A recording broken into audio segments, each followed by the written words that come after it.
Jesus ay no kasih, sonami aupin minum kasih,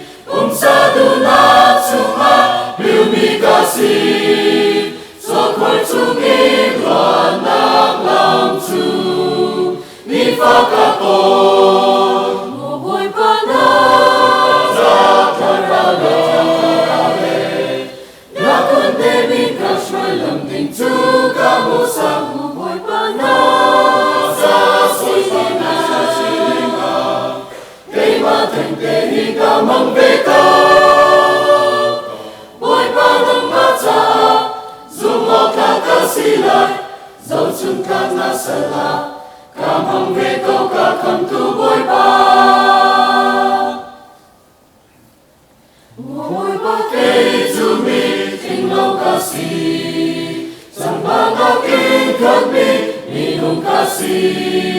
nazang dermi kanun abashin shan, bom tu hotel anung mamo, kwaza katsuan, moboy panang zakarale,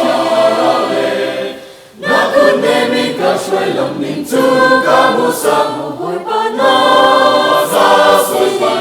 silinga, kay matentehi kamang beka, boy panang mata, zumok kakasilay, zausun kang nasala, kamang beko kakam tuboy pa. Moboy pa kay turmi kasi, wancatek man tuklaw minum kasi, namay ako bilin suamay chilin, karakataw lang lokatyan, terbe boy pa, moboy pa na, zakarale, nakundemi kasway lamding tu kamusang, moboy pa na, silinga,